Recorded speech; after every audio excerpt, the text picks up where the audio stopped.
Είπε ο πατέρας μας ο Αββάς Αρσένιος για κάποιον σκητιώτη ότι στην έμπρακτη αρετή ήταν μέρος, αλλά αφελής στην πίστη. Έπεφτε λοιπόν σε σφάλματα εξαιτίας του αδύνατου μυαλού του. Έτσι έλεγε: «Αυτός όπου μεταλαμβάνουμε δεν είναι το πραγματικό σώμα του Χριστού, αλλά το σύμβολο του». Κάτι παρόμοιο δηλαδή με αυτό που λένε και σήμερα οι αιρετικοί προτεστάντες.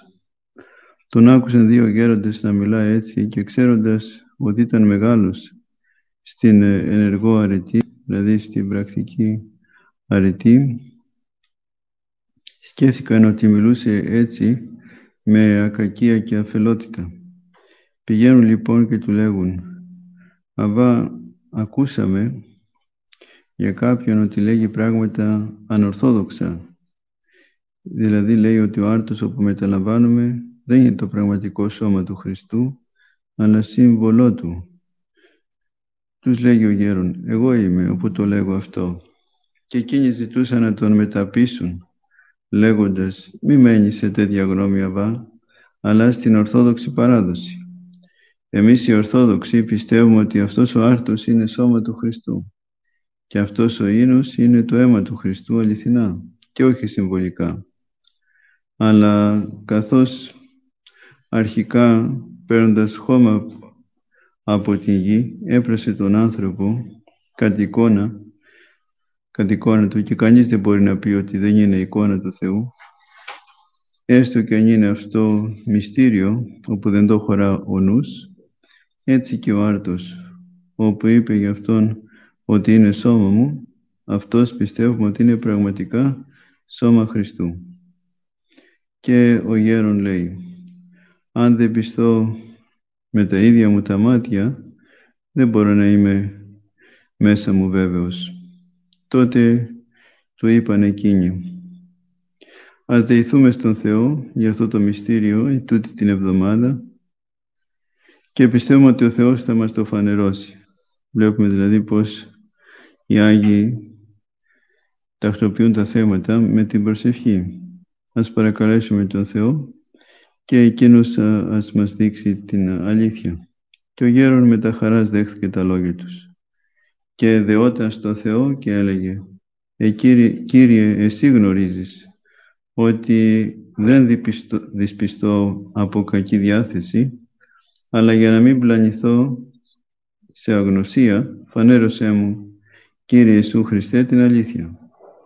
Πήγαν και οι γέροντες στα δικά τους κελιά και παρακαλούσαν τον Θεό και αυτοί λέγοντας: «Κύριε Ιησού Χριστέ, φανέρωσε στο γέροντα το μυστήριο αυτό, για να πιστέψει και να μην χάσει τον κόπο του». Και εισάκουσε ο Θεός και τους τρεις. Σαν τέλειωσε λοιπόν η εβδομάδα, ήρθαν την Κυριακή στην εκκλησία και στάθηκαν μαζί και οι τρεις μόνοι τους σε ένα μαξιλαράκι, έχοντας στη μέση τους το γέροντα. Και ανοίχθηκαν τα μάτια τους, και όταν αποτέθηκε ο άρτος στην Αγία Τράπεζα, φαινόταν σε μόνους αυτούς τους τρεις σαν παιδί. Και καθώς άπλωσε ο πρεσβύτερος το χέρι για να κόψει τον άρτο, ειδού ο άγγελος Κυρίου κατέβηκε από τον ουρανό, έχοντας μάχαιρα, και θυσίασε το παιδί και άδειασε το αίμα του στο ποτήριο.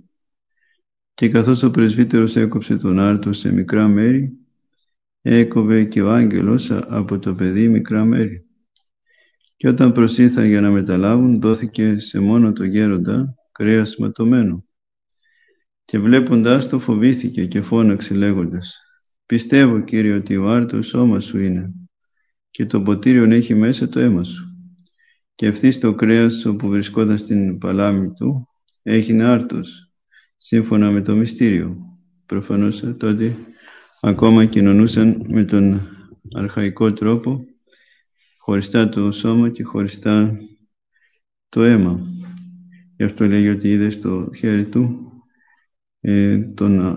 τον άρτο, το κρέας που βρισκόταν στο χέρι του, να γίνει ότι έγινε άρτος, και μετέλαβε ευχαριστώντας τον Θεό, γιατί διαφορετικά δεν θα μπορούσε να μεταλάβει. Και του λέγουν οι γέροντες: Ο Θεός ξέρει την ανθρώπινη φύση, ότι δεν μπορεί να τρώγει ομά κρέατα, και γι' αυτό μετέβαλε το σώμα του σε άρτο και το αίμα του σε ίνο, για όσους με πίστη τα δέχονται. Και ευχαρίστησε το Θεό για τον γέροντα, όπου δεν αφέθηκε να πάνε χαμένοι οι κόποι του. Και έφυγαν και οι τρεις με τα χαράς στα κελιά τους. Ο ίδιος ο Αββάς Δανιήλ διηγήθηκε για κάποιον άλλο γέροντα μεγάλο, όπου καθόταν στα κάτω μέρη της Αιγύπτου, ότι έλεγε με αφελότητα πως ο Μελχισεδέκ είναι Υιός του Θεού, και πληροφόρησαν γι' αυτόν τον μακάριο Κύριλλο, τον Αρχιεπίσκοπο Αλεξανδρίας, και έστειλε ανθρώπους σε αυτόν.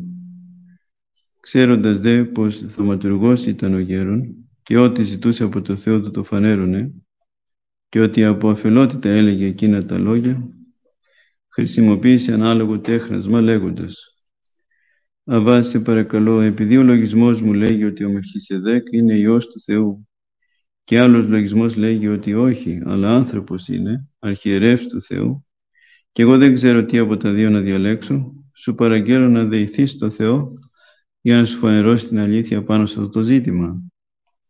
Ο δε γέρον, βασιζόμενος στον τρόπο της ζωής του, είπε θαρετά: «Δώσ' μου καιρό 3 ημερών και εγώ ρωτώ το Θεό γι' αυτό και θα σου ανακοινώσω τι είναι ο Μελχισεδέκ». Πήγε λοιπόν και δεόταν στο Θεό για αυτό το ζήτημα. Και έρχεται μετά 3 μέρες και λέγει στον μακάριο Κύριλλο ότι άνθρωπος είναι ο Μελχισεδέκ. Και του είπε ο Αρχιεπίσκοπος: «Πώς το ξέρεις, Αββά?» Και εκείνος το αποκρίνεται: «Ο Θεός μου φανέρωσε όλους τους πατριάρχες έναν να παρνά μπροστά μου, από τον Αδάμ έως τον Μελχισεδέκ. Και ο άγγελος Κυρίου μου είπε ότι αυτός είναι ο Μελχισεδέκ. Έχει λοιπόν τη βεβαιότητα ότι έτσι είναι. Φεύγοντας δε, κήρυτε μόνος του ότι άνθρωπος είναι ο Μελχισεδέκ, και χάρηκε πολύ ο μακάριος Κύριλλος». Βλέπουμε πως οι Άγιοι τακτοποιούσαν όλα τα θέματα και τους προβληματισμούς τους και τους λογισμούς τους με την προσευχή, με την καταφυγή στο Θεό. Του Αββά Διοσκόρου διηγήθηκαν για τον Αββά Διόσκορο της Ναχιάστεως ότι το ψωμί του ήταν κρυθαρένιο και από φακί, και κάθε έτος έβαζε αρχή ενός τρόπου ζωής, λέγοντας: «Δεν συναντώ κανέναν αυτή τη χρονιά, ή δεν μιλώ, ή δεν τρώγω μαγειρευτό φαΐ, ή δεν τρώγω φρούτο ή λαχανικό». Δηλαδή κάθε χρόνο έκανε και μία άσκηση που κρατούσε όλο το χρόνο. Δεν έτρωγε μαγειρευτό φαγητό για 1 χρόνο, ή φρούτο ή λαχανικό, ή δεν συναντούσε κανένα εκείνη τη χρονιά. Και σε κάθε υπόσχεσή του έτσι έκανε. Βλέπουμε δηλαδή τη μεγάλη του αγωνιστικότητα. Και τελειώντας το ένα επιχειρούσε το άλλο. Και αυτό έκανε κάθε έτος. Και από αυτό βέβαια διδασκόμαστε κι εμείς να έχουμε νύψη και εγρήγορση και άσκηση κατά Θεόν, έτσι ώστε να χαλιναγωγούμε τις επιθυμίες μας και τα πάθη μας και να ευαριστούμε στον Θεό. Τες αυτόν Αγίες Πρεσβείες Χριστέ ο Θεός, ελέησον και σώσον ημάς. Αμήν.